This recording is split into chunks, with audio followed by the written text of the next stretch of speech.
Yo, yo, yo, yo, yo, yo, what's up? What's up? It's your boy Domuto. We're back with another video. Today we're watching Degenerocity. With this one called The Best Artist to Fall Off. This nigga had like Chance the Rapper on the fucking thumbnail and shit. Like, hold on now. I get his album was ass, but damn, nigga. But anyway, let's get into it. Longevity, a long duration of individual life. Some are long-lived, while others are cut short. Not only can this be applied to living, but also in all art and entertainment. Like, will this piece of work stand the test of time to be remembered as great, or will it be put in a modern art museum? Only time can tell. And many music artists throughout all the years had faded away alongside time. It's crazy to think about, because some of these artists, or at least their songs, were all over the radio and playlists and constantly being replayed. But by next year, nobody's even having a thought about their music, let alone the artist. Their relevance was like receiving a happy ending from a ladyboy in Thailand. It lasts a good minute, but it finishes pretty quick. Don't judge my hobbies. Some get the stinky end of this deal by having short bursts of fame, then run straight into irrelevance for the rest of their, well, lives. And the rest are lucky enough to be one-hit wonders, with their hits being so timeless that we never forget them. Like, who can forget 1,000 Miles by what's her name? I swear, every time that song comes on in a crowded place, every bad thing that's everybody know that song, bro. At that moment, you can still eat off the one-hit wonder song, bro. Long and perfect sync. This song legit brings world peace. She doesn't need another hit. And Silent Hill with Watch Me Win, Watch Me Nay Nay. I mean, none of us are playing that song nowadays, but when it was out, it was big. Like, all the kids were dancing to that song, playing it everywhere. That song came out in 2015. To show how much of kids still dance to that song. It was played at the biggest award show in the world, the Kids' Choice Awards. You can't get bigger than that. That's a career peak for anybody. The impact of that song was insane. So you know the fall gotta be. They put that bitch on Nickelodeon, bruh. The song wasn't hot no more. The man fell off so hard, he murdered his cousin. That's tough. There was Young Ma with Ooh. This song will forever be a club hit. Shame she didn't have another. But at least some party or club somewhere will always be. Yeah, potential. I thought she was good, man. I don't know. I'm not allowed in clubs. I fuck with that song. Estelle's American Boy. It hurts saying she's a one-hit wonder, but the song is amazing. Also with a goated verse from the GOAT. The song is genuinely perfect. Well, she ain't really a one-hit wonder if you count the hits she made on Steven Universe. But forget everything I just said. When we think about the best artists to fall off, we think of the ones that had a big breakout song, an album that made people think this person will be here for the long run. They will become a household name, only for them to be in love and hip-hop a few years later. I'm sadly talking about Fetty Wap. Fetty Wap, artist that comes from Jersey, represent, and probably Fetty Wap had like two good songs. Like, I was searching New Jersey rappers, and the second result is Fatboy SSE. Crazy. But we're kind of crazy. Fetty Wap in 2015 literally blew up the entire hip-hop industry with his sleeper hit at the time, Trap Queen, which came out a year prior before it even reached the Billboard charts. And when I tell you everybody was singing this song, it was playing on every radio station, you couldn't escape it in a good way. You can't tell me everyone and their doctors didn't know the opening 6 words of the refrain of the song. I'm like, hey, what's up, hello? And on April 4th, 2015, the song went #1 on the Billboard, beating Pitbull's song. Now, when you beat Mr. Worldwide in the charts, you're destined for greatness. And #1 on Billboard is a crazy feat, don't get me wrong. But this dude still could have been a one-hit wonder. Come on, how many other people went #1 only to be never heard of again? Like, who the hell is the baby? Who? But bro proved everyone wrong, cause 1 month after Trap Queen went #1, he released 679 Drake Edition. Now, I have my qualms with Drake, but I like the song. Proving he ain't no one-hit wonder, but at least 2. But soon after that, he released his self-titled studio album. Bro did not waste time. He saw the spotlight was on him, and he took his opportunity in the best way possible. Again, My Way, RGF Island. This album was filled with hit songs, or at least songs that would be played all over social media. Like, Fetty Wap was basically the go-to artist to use in your Vine back then. And this dude's music was being played all the time on repeat. He was also making the songs he was featured in hits. Like, nobody listened to Save That Money for Little Dicky, let's be honest. We're all listening for that hook. It seemed like this guy was unstoppable, and you could tell he felt that way too. Cause 1 month after he released his studio album, he released another album. The consistency is crazy. And to top it all off, it was a collab album with none other than French Montana. If you don't know who French Montana is that nigga that Diddy cropped out in that one photo, and for good reason. This man is not a good rapper. Never in your life have you been in a car or a function and someone says,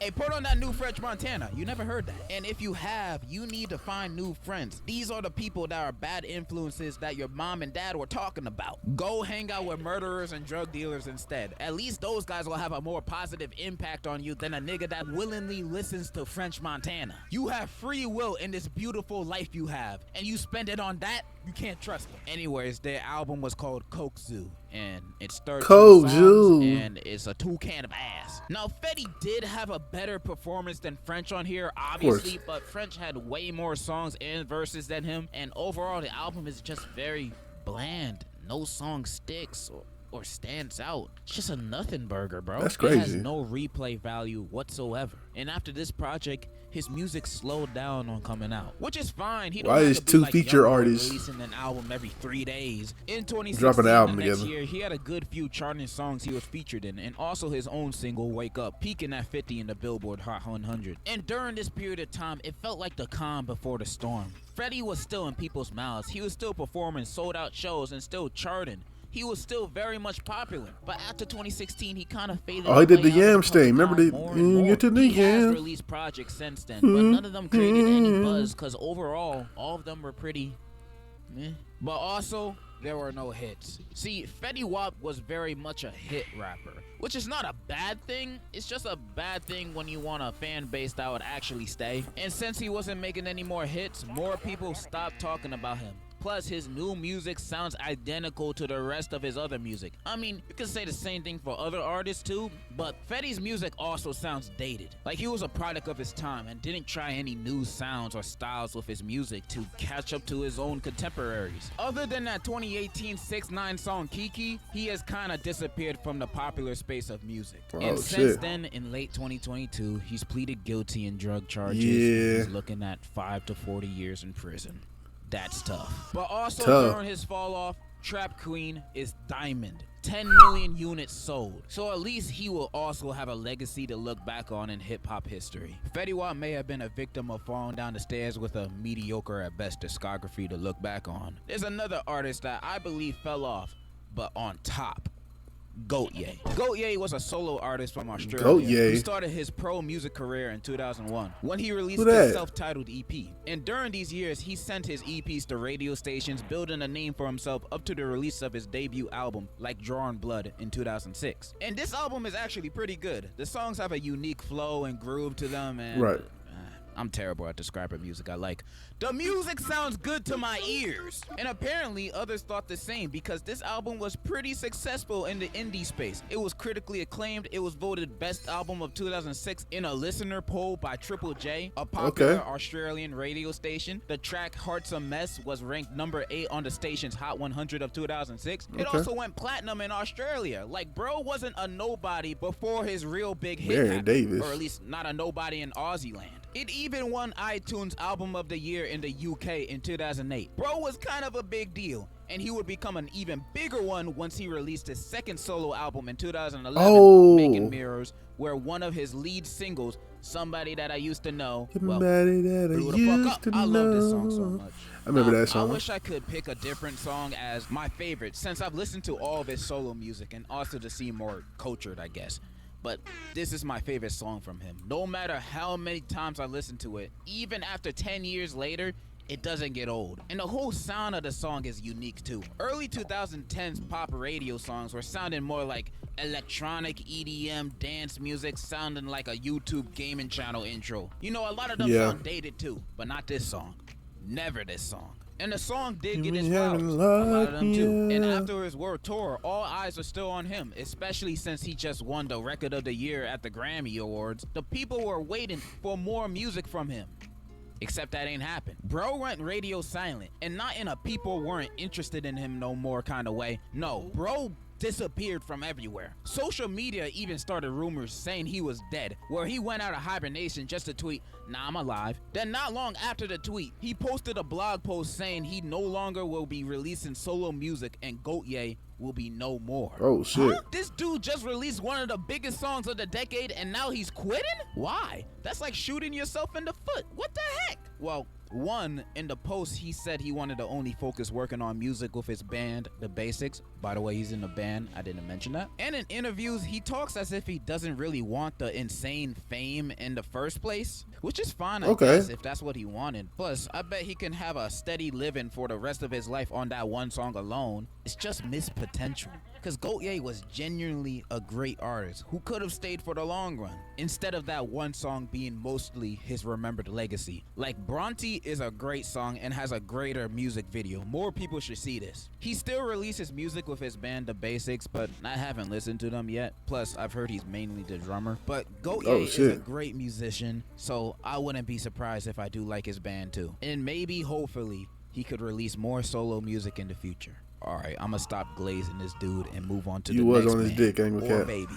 The baby. Rapper, meme, car. He's mad popular. Also, some of y'all might be thinking, I thought this was the best artist to fall off. Why he here? And yeah, he might not be nowhere near the best in anything, but I like Kirk and Baby on Baby. You know, I think he is a better discography than Fetty Wap. So now, although this guy's fall from grace is kind of recent, it's very evident that this man is 100% not the big star he used to be. Bro in 2019 and 2020 was on top. He released 3 albums that made it to the top of the charts, had hit after hit. Bro's song Rockstar with Roddy Ricch was #1 for 7 straight weeks. He was nominated for 6 Grammys, endorsement after endorsement, TV performance after performance, getting away with murder at a Walmart. It seemed like nobody could stop him. Why you had to do that edit, though? But then this guy decided to be in a bunch of controversies. Assaulting airport kiosk workers, slapping a female fan for trying to take a picture of him, beefing with JoJo Siwa just cause she's taller than him. Bro was just constantly getting in trouble. And the final straw was that 2021 Rolling Loud set where he just started saying the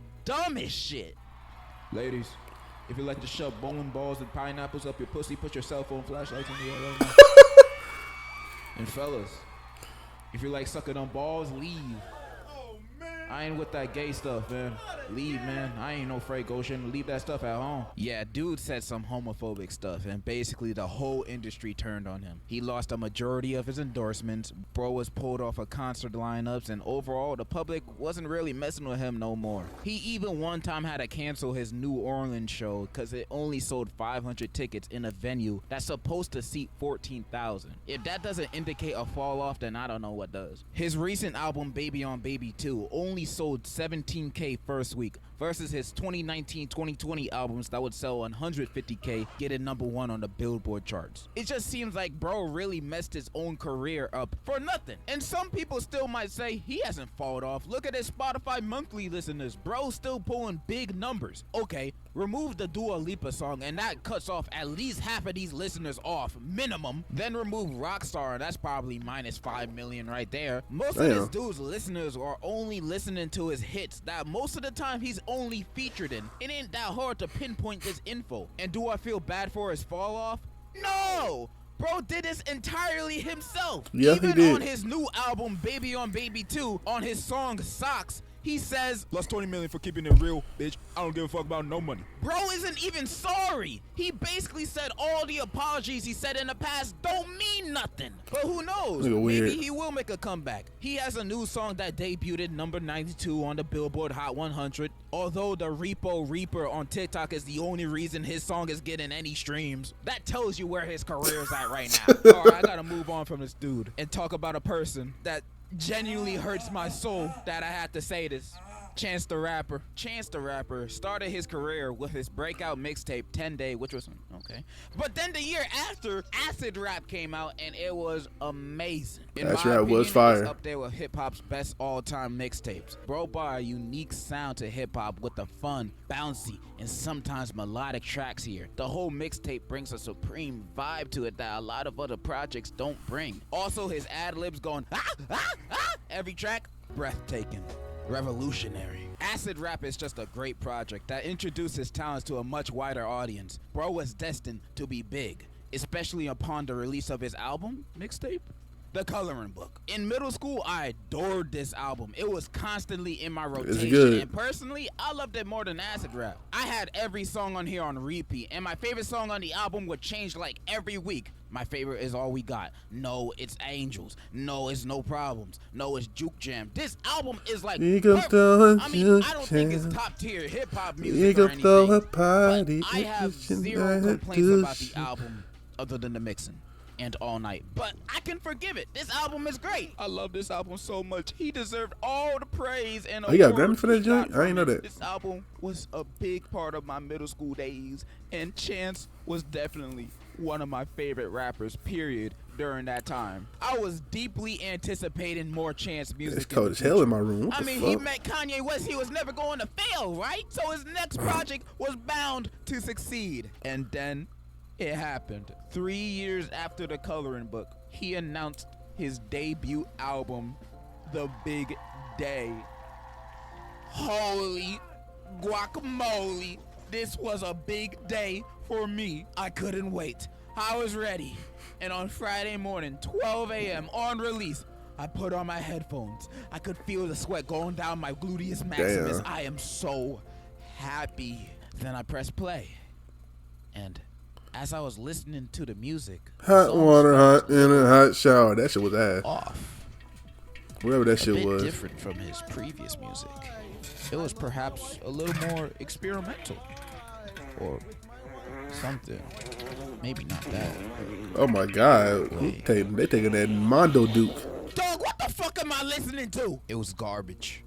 Dreadful. Gobbledygook. And not in like a French Montana Fetty Wap Coke Zoo Nothing Burger kind of way. Because if it was, it would actually be better. Because with a Nothing Burger, you just get no nutrition or enjoyment out of it.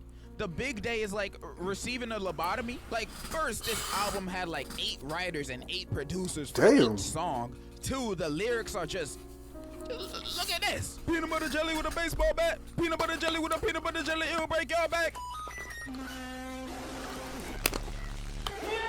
That shit was wild. Almost all the lyrics on this album are this corny and this trash. And when he's not talking about peanut butter jelly or God, he's talking about loving his wife. Now, I understand you love your wife, dude. I love your wife too. But if you're not gonna talk about your love for her in any kind of interesting way, or do it in any other creative way other than just say, I love her and she's beautiful, she's my queen. Bro, can you talk about something else? Can you talk about doing drugs again, please?